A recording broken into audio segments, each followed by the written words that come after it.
Senator Cornyn. Ms. Yates, let me change the subject a little bit. Based on your long and distinguished service with the Department of Justice, are you aware of any precedent for both of the major party nominees for President of the United States being investigated either for a crime or in a counterintelligence investigation in the run-up to a presidential election? No, I'm not. Me either.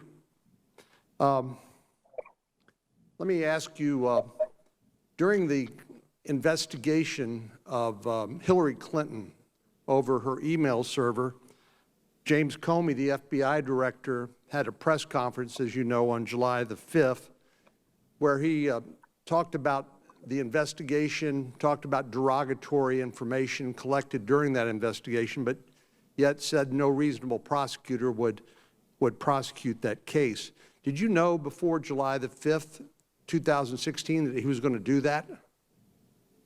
No, I didn't. Did you know when he reopened the case after Anthony Weiner's computer was looked at, did you know he was going to reopen the case? Yes. Beforehand?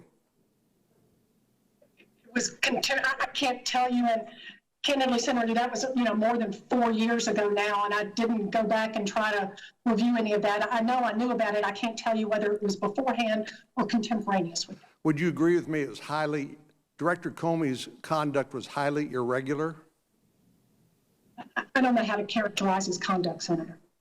You don't know how to characterize it, did it?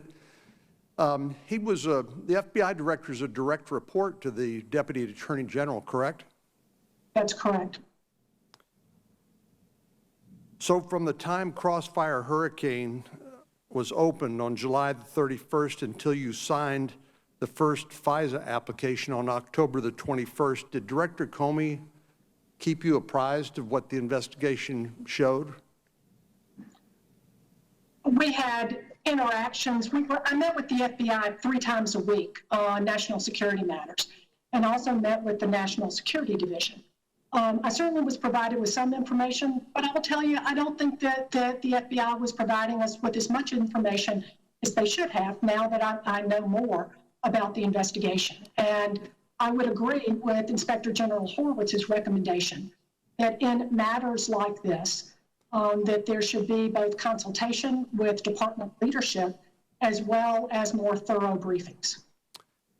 Thank you. I guess you would also agree that Director Comey should have consulted with you and the Attorney General in the run-up during his dealings with the Hillary Clinton investigation before making those kind of public comments. That violates the rules and norms of the Department of Justice. Wouldn't you agree?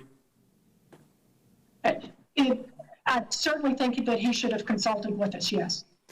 He said he thought that Loretta Lynch had a conflict of interest because of the tarmac meeting between President Clinton and the Attorney General during the course of the Hillary Clinton email investigation, but that would not have prevented him from consulting with you.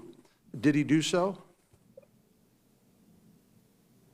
Well, did he consult with me on what precisely? I want to make sure I'm as accurate as possible here. Did he consult with you on the Hillary Clinton investigation and his intentions to go public with the investigation and usurp the role of the Department of Justice when it comes to whether to charge or not charge somebody with a crime? Did he talk to you about that ahead of time? We did not have a substantive discussion about it ahead of time, no. Does that surprise you? I mean, you're the direct supervisor of the FBI director.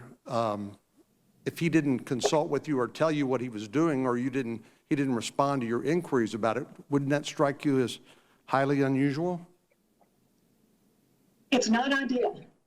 Not ideal. Well, that's quite an understatement. It is an understatement, Senator. Okay, we'll agree on that. So on May the 9th, 2017, Rod Rosenstein, your successor as Deputy Attorney General, wrote a memo with regard to Director Comey's activities, during which he said that Director Comey did violate the norms and rules of the Department of Justice, and he said since he showed no remorse and was likely to repeat that conduct again, that he recommended his dismissal. Did you agree with Rod Rosenstein's analysis in that memo? Senator, I'm not going to weigh in on what a successor of mine, a decision that he made when he was in office. You're not going to answer my question. Well, I just don't think it's appropriate for me to weigh in on that. So, I'm not asking you to weigh in, Ms. Yates. I'm asking you to answer a question about the highest levels of the Department of Justice and whether this is the new norm or whether Director Comey violated those norms and his dismissal was justified on that basis. You have no opinion about that. Senator, I'm not going to weigh in on whether Deputy Attorney General Rosenstein's memo was accurate or not, but I will say that I was concerned at the time, regardless of how out of bounds Director Comey may have been in the actions that he took on the Clinton case. I was concerned that that was used as subterfuge for the real reason to fire. Well, it strikes me that Director Comey was out of control, and as his direct supervisor, I assume that you would be concerned about that, and you might have called him to task for that and asked him to change his conduct.